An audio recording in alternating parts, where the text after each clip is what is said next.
Hey you guys, so today we are looking at this, which is the Magnus Greel figure from Character Options. This guy appears in the episode Talons of Weng-Chiang. This little guy is Mr. Sin, and this is obviously Magnus Greel. This episode was made all the way back in, I think, 1977. Yep, it is going to be on the next Blu-ray box set as well, which is, I'm really looking forward to that. It is a story that it has a little bit of problems now because there are Westerners playing Easterners and things like that. So there's those political correctness things, which is a shame because Doctor Who's getting hit by that now. Yeah, I don't know how to say that, but yeah, it's a shame. Talons of Weng-Chiang is one of my Chiang. I keep saying Ching. Chiang is one of my favourite stories, even if I say the title of it wrong. Because it has that Victorian era, it has a feel of Sherlock Holmes, a little bit of Dracula, even the Phantom Raspberry Blower of Old London Town, which was probably on TV at the time. Yeah, there's a whole group of you out there that will be going, what's the Phantom Raspberry Blower of Old London Town? Trust me, there was a TV show called The Two Ronnies, and two English comedians, and they did this. They used to do, like, every season they'd do like a continuing story thing, you know, like a what's the word for it? A serial, yeah, that would go through the entire story. And one season they did the Phantom Raspberry Blower of Old London Town, and I remember bits of it as a kid, but I would love to see it again. I think you can find it on YouTube somewhere. I think there's bits of it on YouTube, so go find it. That is it's like a Jack the Ripper, but instead of him stabbing people, he blows raspberries at them. It was fun. What we laughed at in 1970s. Yeah, so anyway, the figure. So let's move Mr. Sin.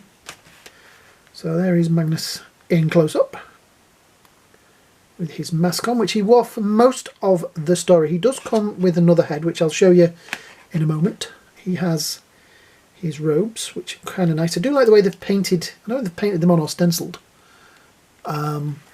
things on there. It's only on one side though, but yeah, they're on there. This is a rubber robe, as is that. I do like the way they've hidden the joint in the arm there. I was looking at it earlier, and it has like this bit which hides the fact that, you know, it's going into it. I think that's really kind of cool. Yeah. He has stuff written on the bottom of his shoes, but for the life of me I can't see it.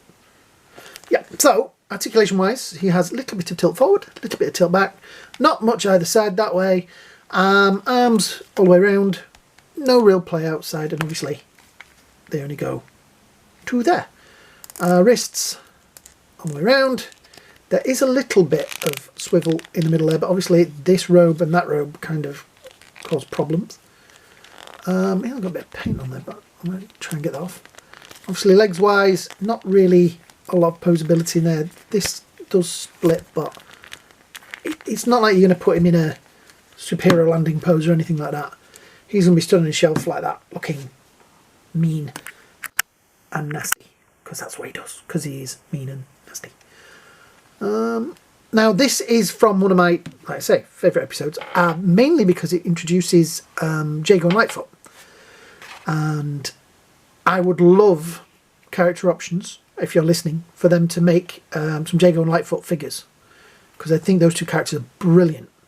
And I've listened to the Big Finish stories that they've done over and over and over again. It's sad that we lost Lightfoot a few years back now, but yeah, I love it. If you haven't listened to the Big Finish audios, go do it. Go see if you can find them. They're brilliant. Anyway, we're talking about this, not Big Finish. Let me just show you the other cranium. And I like the way that it's got that shocked look on his face that he has in the episode. I think it is one of the end bits where he takes the mask off and the credits roll. But yeah, I keep telling him, if you keep picking it, it's never going to heal. That looks so much like the 70s makeup that he wears. Brilliant. Like I said, just a little peg in there, pop it on. I'm not going to swap the heads over because I like that one. But we also have Mr. Sin. Now I will be honest, He's stood up now. Before I started this video, I've spent 5 minutes trying to get him to stand, to the point that I nearly threw him across the room. But anyway, yes, he now does stand. So it is quite good because that beanie, or whatever it is, really does look kind of real. Is it his hair or is it a hat? Now, the guy inside the suit, here's an interesting fact for you, is Deep Roy. I think I've said his name right. You may know him from Tim Burton's version of Charlie and the Chocolate Factory, or Willy Wonka, whichever you want to call it. He plays the Oompa Loompas in it, and he's been in lots of films playing, you know, characters like the Oompa Loompas and things like that. He's also Yoda. In some shots when you can see Yoda from a distance walking away, it's him in a suit. He is a lot taller than Yoda would have been, because Yoda would be kind of that tall to him. Yeah, so I should really get a Yoda figure from somewhere. The knife does plug in and out, which is nice. It is not a very detailed knife, but still, it's nice that they bothered to put that in there. Yeah, he's the little assassin. The outfit's kind of nice. Articulation wise, again, not really a lot. Up to there, the shoulder pads get in the way a little bit. Elbows to there, and the rubber skirt kind of stops anything else. He does have joints in his knees, which is nice, and these bits do swivel. So I spent 10 minutes trying to swivel that so he'll really stand. Come on.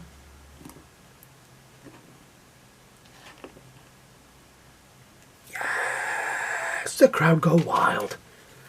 And obviously he stands like that. I do have a doctor. Hello, has anybody got any jelly babies? Which kind of ties into that episode. I think it is supposed to be from sort of that story, because he does have his, as I like to call it, his Sherlock Holmes outfit on.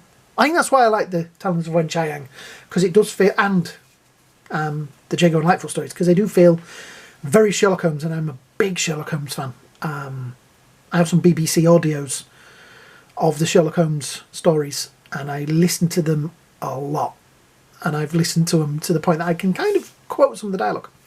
But yes, he stands at the grand height of just about 5.5 inches to, or about, yeah, just about 14 centimetres. So yeah, your average height for a...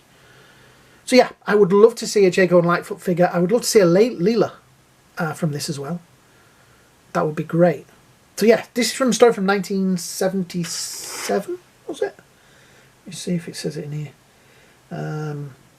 Season 14, Series 6. Let me scroll down.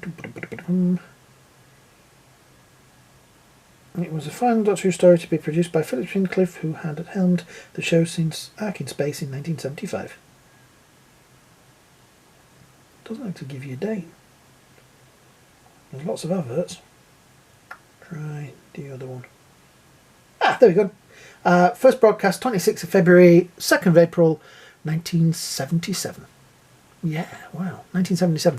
So this was out the year that some film called Star Wars came out? Okay. I would have been around for this. I think I remember the rat thing. I remember some of it.